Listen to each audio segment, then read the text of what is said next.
Imaginons deux singes. Le premier est dans une navette qui file à 200 000 km par seconde. L'autre est resté sur Terre à l'ombre d'un palmier. Ils ont tous les deux reçu à Noël une horloge atomique.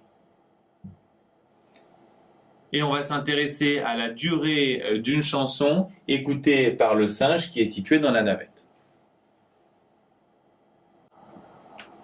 L'horloge du premier singe situé dans la navette, dans le premier référentiel, on l'appelle l'horloge propre. Elle permet de mesurer le temps propre, on dit aussi durée propre, qui sépare deux événements qui ont lieu au même endroit dans le référentiel.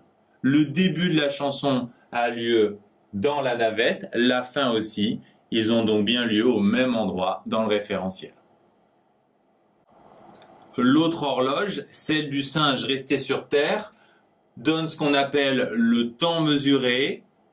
Et ce que nous apprennent les transformations de Lorentz, c'est que la durée de la chanson pour le singe resté sur Terre n'est pas la même que la durée de la chanson pour le singe dans la navette. Le coefficient gamma, qui s'appelle coefficient de dilatation des durées, est toujours strictement supérieur à 1, ce qui signifie que le temps mesuré est toujours plus grand que le temps propre. Ce coefficient dépend de V, la vitesse, et de C, la célérité de la lumière. Dans notre exemple, la vitesse, c'est la vitesse du vaisseau. Si on suppose que notre singe cosmonaute danse pendant les 4 minutes de la chanson, en calculant le coefficient gamma qui ici vaut 1,34, on va trouver la durée propre qui vaut 1,34 fois 240, soit 322 secondes.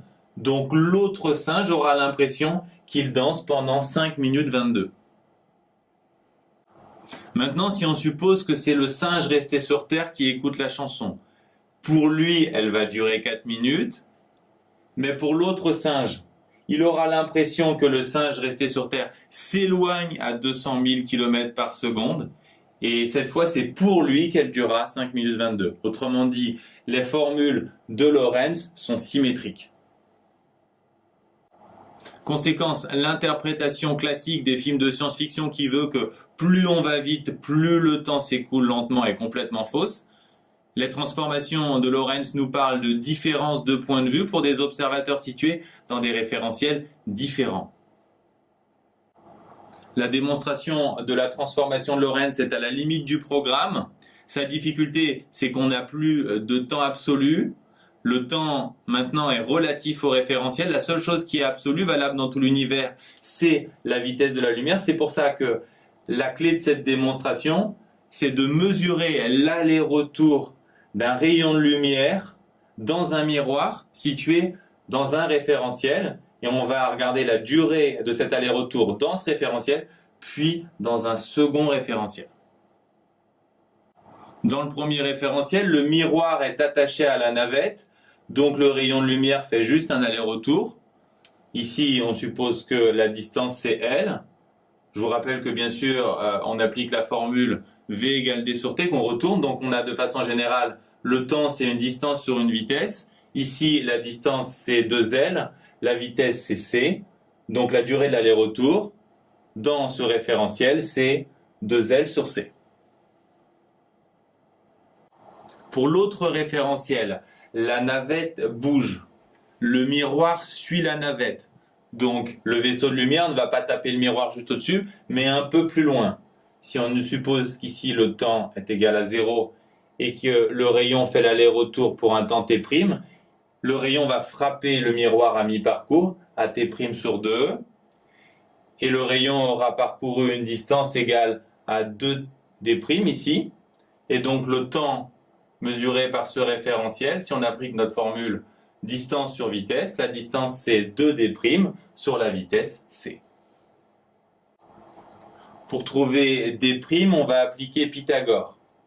Cette distance, c'est celle parcourue par la navette à la vitesse v pendant la durée t' sur 2, donc c'est v fois t' sur 2. Cette distance ici, c'est L, c'est la même qu'ici. on a cette relation. Si on la retourne, on trouve donc L égale C fois T0 sur 2, qu'on peut reporter ici. Si on applique Pythagore pour D', on va donc avoir cette formule. Ensuite, on applique les carrés. On aura le 2 et le 4, puisqu'en fait, on a en réalité racine de 4 qui vont se simplifier.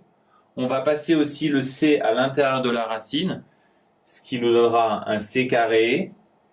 Et on va simplifier ici les C carrés, sachant qu'on aura tout de même ici un terme avec un dénominateur en C carré. On a trouvé cette expression. Je vous rappelle notre objectif. On va d'abord se débarrasser de la racine en appliquant un carré des deux côtés. Puis on va passer ce terme de l'autre côté par différence. On va factoriser par t' carré. Et enfin, on va faire basculer ce terme de l'autre côté par division. On obtient donc, par passage à la racine, la transformation de Lorentz.